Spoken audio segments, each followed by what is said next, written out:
अतिशय वेगाने विकसित होत असलेल्या श्री विठ्ठलाच्या पावन नगरीत पंढरपूर समीप आम्ही घेऊन आलो आहोत एक सर्व सुविधांनी युक्त विठू माऊली नगर येथे भव्य प्लॉटिंग प्रकल्प। आमच्या प्रकल्पाची वैशिष्ट्ये प्रशस्त रस्ते, प्रत्येक बाजूला डिमार्केशन, संपूर्ण साईटला कार कंपाऊंड, रस्त्याच्या बाजूला स्ट्रीट लाईटची सोय, संपूर्ण प्लॉटिंग मधील रस्त्यांच्या दुतर्फा झाडांची लागवड, संपूर्ण प्लॉट धारकांना आवश्यक वीज कनेक्शनसाठी स्वतंत्र डीपीची सोय या आणि अशा अनेक सुविधांसह युक्त विठू माऊली नगर मध्ये 1 ते 11 गुंठ्यांपर्यंतचे प्लॉट उपलब्ध। साईटचा पत्ता विठू माऊली नगर, MIT स्कूलच्या पाठीमागे पालखी तळाजवळ, सातारा रोड, वाखरी, तालुका पंढरपूर। घडामोडी पाहण्यासाठी आमच्या YouTube चॅनलवरील PVR म्हणजेच पंढरी वार्ता या न्यूजला सबस्क्राइब करा आणि शेजारील बेल आयकॉनवर क्लिक करा। केंद्र सरकारने बाजार समितीच्या धोरणात बदल करून निवडणुका न घेता कायमस्वरूपी प्रशासकाची नेमणूक करून कारभार चालवण्याचा घेतलेला निर्णय हा देशातील शेतकऱ्यांच्या अधिकारावर गदा आणणारा असल्यामुळे केंद्र सरकारने तातडीने हा निर्णय मागे घ्यावा, अन्यथा 26 फेब्रुवारी रोजी राज्यातील बाजार समित्या बंद ठेवून या निर्णयास विरोध करणार असल्याची माहिती स्वाभिमानी शेतकरी संघटनेचे नेते राजू शेट्टी यांनी दिली आहे।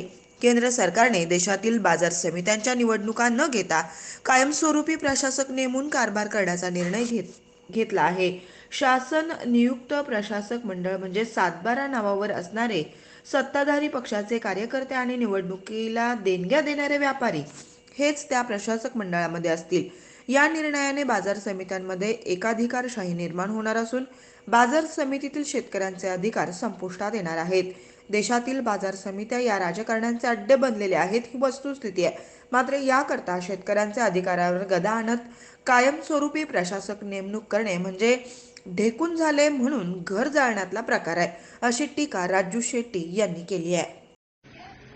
केंद्र शासनानं कांद्याच्या निर्यात बंदीवरची बंदी मागे घेतली अशी हूल उठवली आणि आता अचानक पुन्हा जाहीर केले की 31 मार्चपर्यंत कांद्याची निर्यात बंदी कायम राहील।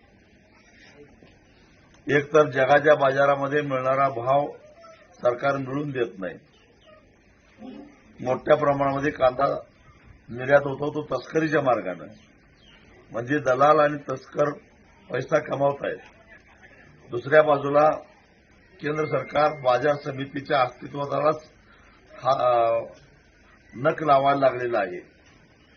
बाजार समितीमध्ये होणाऱ्या निवडणुका ह्या रद्द करून सरकार आता प्रशासक मंडळ नेमणार आहे, म्हणजे व्यापारी, माथाडी आणि शेतकरी यांच्या मतदानाचा अधिकार काढून घेऊ पाहत आहे। बाजार समित्यांच्यामध्ये दोष निश्चितच आहेत। बाजार समित्या ह्या राजकारणाचे अड्डे बनलेले आहेत, पण याचा अर्थ असा नव्हे की निवडणुकाच रद्द करायची आणि शेतकऱ्यांच्या, व्यापाऱ्यांचा आणि हमालांचा मतदानाचा अधिकार काढून घ्यायचा। घरात ढेकणं झाली म्हणून कुणी घर जाळून टाकत नाही।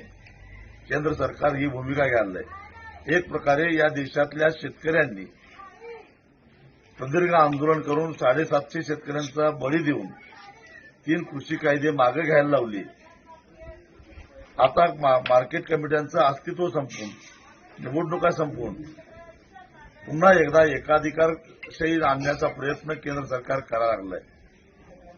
याचा निषेध करण्यासाठी, शेतकऱ्यांची ताकद दाखवण्यासाठी 26 फेब्रुवारीला संपूर्ण महाराष्ट्रातल्या बाजार समित्या बंद ठेवून स्वाभिमानी शेतकरी संघटना आणि महाराष्ट्रातील शेतकरी आपला निषेध नोंदवणार आहेत। आणि म्हणून शेतकऱ्यांना माझी विनंती आहे, 26 फेब्रुवारीला बाजार समितीमध्ये आपला शेतीमाल पाठवू नका।